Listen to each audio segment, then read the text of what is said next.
ಶ್ರೀಕೃಷ್ಣ ಆಲನಹಳ್ಳಿಯವರು ಬರೆದಿರುವ ಕಾಡು ಅಧ್ಯಾಯ 14. ರಾತ್ರಿ ಸುಮಾರು ಹೊತ್ತಾಗಿ ಬಿಟ್ಟಿತ್ತು. ಇದ್ದಕ್ಕಿದ್ದ ಹಾಗೆ ಹಟ್ಟಿಯ ಬಾಗಿಲು ನೂಕಿ ಕಮಲಿ ಅಂತ ಜೋರಾಗಿ ಕೂಗುತ್ತಾ ಮಾವ ಒಳಗೆ ನುಗ್ಗಿ ಬಂದರು. ಎಲ್ಲರೂ ಬಿಕ್ಕುತ್ತಲೇ ಇದ್ದರು. ಮಾವನ ಹಿಂದೆ ರುದ್ರಣ್ಣ, ಸೀತಾರಾಮಯ್ಯನವರು ಬಂದು ಹಾಗೆ ನಿಂತಿದ್ದರು. ಕಿಟ್ಟಿ ತೆವೆಯುತ್ತಾ ಅತ್ತೆ ಸಮೀಪ ಬಂದ. ಕಣ್ಣು ತೆರೆಯದೆ ಅತ್ತೆ ನರಳುತ್ತಲೇ ಇದ್ದರು. ಮಾವ ಹೀಗೆ ಅತ್ತಿದ್ದನ್ನು ಕಿಟ್ಟಿ ಯಾವತ್ತೂ ಕಂಡಿರಲೇ ಇಲ್ಲ. ಅಳುವುದಕ್ಕೂ ಆಗದಷ್ಟು ಸುಸ್ತಾಗಿ ಬಿಟ್ಟಿದ್ದ ಕಿಟ್ಟಿ ಹಾಗೆ ಅತ್ತೆ ಕಡೆಗೊಮ್ಮೆ ಮಾವನ ಕಡೆಗೊಮ್ಮೆ ಸತ್ತಗಣ್ಣು ಬಿಟ್ಟು ನೋಡುತ್ತಾ ಕೂತ. ಅಳುತ್ತಾ ಕೂತಿದ್ದ ಮಾವ ತಟ್ಟನೆ ಎದ್ದು ನಿಂತರು. ನಿಂತಲ್ಲೇ ಸುತ್ತ ಕಣ್ಣು ಹರಿಸಿದರು. ತಿರುಮನೆ ಬಾಗಿಲತ್ತ ನಡೆದರು. ತೊಲೆ ಸಂದಿಗೆ ಸಿಕ್ಕಿಸಿದ್ದ ದೊಡ್ಡ ಮಚ್ಚನ್ನು ಎಳೆದುಕೊಂಡರು. ಕಿಟ್ಟಿ ಬೆರಗು ಬಡಿದವನಂತೆ ಅತ್ತ ಕಡೆಯೇ ದುರುದುರು ನೋಡಿದ. ತಾನು ಒಂದು ಕೈಯಲ್ಲಿ ಎತ್ತಲಾಗದಷ್ಟು ದೊಡ್ಡ ಮಚ್ಚು. ಕಿಟ್ಟಿಗೆ ಭಯವಾಯಿತು. ದೀಪದ ಬೆಳಕಿನಲ್ಲಿ ಮಾವನ ಮುಖ ಬಗಬಗ ಉರಿಯುತ್ತಿತ್ತು.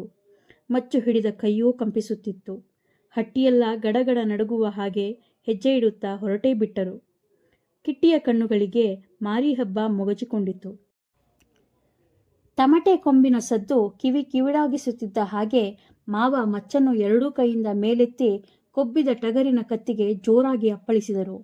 ಒಂದೇ ಹೊಡೆತಕ್ಕೆ ಕತ್ತು ಕತ್ತರಿಸಿ ಬಿದ್ದು ರಕ್ತ ಚಿಲ್ಲೆಂದಿತು. ಇದ್ದಕ್ಕಿದ್ದ ಹಾಗೆ ಕಿಟ್ಟಿ ಕೂತಲ್ಲೇ ಕಿರಿಚಿಕೊಂಡ. ಗೌರಕ್ಕ ಅವನನ್ನು ತೊಡೆ ಮೇಲೆ ಎಳೆದುಕೊಂಡು ಯಾಕೋ ಕಿಟ್ಟಿ ಎಂದರು. ಕಣ್ಣು ಬಿಡಲಾಗದೆ ಮತ್ತೆ ಮುಚ್ಚಿದ. ನಾಗಿಯ ಅಪ್ಪ ಮೊಗ ಎದುರ್ಕೊಂಡ್ಬಿಟ್ಟದೆ ಅಂತ ಹತ್ತಿರ ಬಂದು ಕಿಟ್ಟಿ ಕಿಟ್ಟಿ ಎಂದರು. ಕಿಟ್ಟಿಗೆ ಕಣ್ಣು ಬಿಡಲಾಗಲಿಲ್ಲ.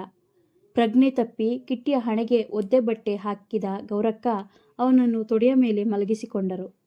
ಸರಿ ಹೊತ್ತು ಮಾವ ಬಂದರು. ಕಿಟ್ಟಿ ಮಾವನ ಕಡೆಯೇ ನೋಡಿದ. ಬಿಕ್ಕುತ್ತಾ ಕುಳಿತಿದ್ದ ಅವರೆಲ್ಲ ಅಳತೊಡಗಿದರು.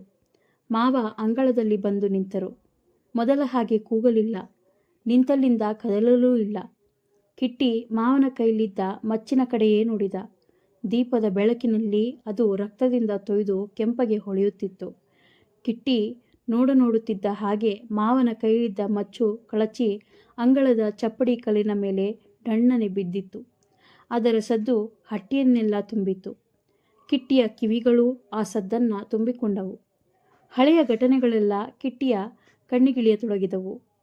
ಬಾವು ಒಡೆದು ಕೀವು ಸೋರಿ ನಾಗಿಯ ಅಜ್ಜಿ ಸತ್ತು ಹೋಗಿದ್ದು, ದೀಪಾವಳಿ ಹಬ್ಬದ ಹಿಂದಿನ ರಾತ್ರಿ ಹಾಳು ಗುಡಿ ಹಿಂದೆ ಪೂಜೆ ಹಾಕಿಸಿದ್ದು, ಗೌರಿ ಕಡಸು ಸಿಡಿಮದ್ದು ಸಿಡಿದು ಅದರ ಅರ್ಧ ಬಾಯಿ ಕಳಚಿ ಮಾಂಸದ ಮುದ್ದೆಯಾಗಿ ನೇತಾಡುವುದು, ಪೊಲೀಸರು ಮಾವನನ್ನು ಕರ್ಕೊಂಡು ಹೋಗುತ್ತಿರುವುದು, ಕಲ್ಯಾಣಿ ಹೊಲೇರ ಹನುಮನ ಜೊತೆ ಓಡಿ ಹೋದದ್ದು, ಕೆಂಚನಿಗೆ ಮಾವ ಹುಣಿಸೆ ಸಬ್ಬೆಯಿಂದ ರಕ್ತ ಬರುವ ಹಾಗೆ ಹೊಡೆದದ್ದು, ಮೊಣ್ಣನನ್ನ ಕಿರುಬ ಬೇಲದ ಮರದಡಿ ತಿಂದು ಹಾಕಿದ್ದು, ಗುಡಿ ಐನೂರು ಸಾವಿತ್ರಮ್ಮ ನೇಣು ಹಾಕಿಕೊಂಡು ಸತ್ತದ್ದನ್ನು ಬಿಕ್ಕುತ್ತಾ ಹೇಳಿದ್ದು, ದಗದಗ ಉರಿಯುವ ರಾಗಿ ಮೆದೆಗಳು, ಆಳು ಕೂಗಿನ ಹಕ್ಕಿಯ ಕತೆ, ರಕ್ತ ಚೆಲ್ಲಾಡಿದ ಹೊಸೂರಿನ ಓಕಳಿ, ಕಾಡಿನೊಳಗಿಂದ ನುಗ್ಗಿ ಬಂದ ರಾಕ್ಷಸರು, ಅತ್ತೆಯ ತೊಡೆಯ ರಕ್ತ.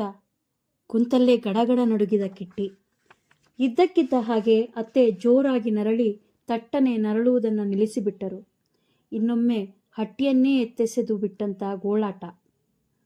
ಬೆಳಗಾದರೂ ಕಿಟ್ಟಿಯ ಕಣಿಗಿಳಿದಿದ್ದ ರಾಕ್ಷಸಾಲೋಕ ಕರಗಿರಲಿಲ್ಲ. ಇನ್ನೂ ನಡುಗುತ್ತಲೇ ಇದ್ದ. ಬೇಡವಾಗಿದ್ದ ತನ್ನ ಊರು ಈಗ ಬೇಕೆನಿಸಿತ್ತು. ಅವ್ವ, ಅಜ್ಜಿ, ಸುಶಿ, ಚಿಕ್ಕಪ್ಪರ ಮುಖಗಳು ಮುಂದೆ ಬಂದವು. ಈ ರಾಕ್ಷಸ ಲೋಕದಿಂದ ಈ ಕ್ಷಣದಲ್ಲೇ ಪಾರಾಗಿ ಬಿಡುವ ಅವಸರದಿಂದ ಅವರು ಬರುವ ದಾರಿಯತ್ತಲೇ ಕಣ್ಣು ನೆಟ್ಟು ಕೂತ.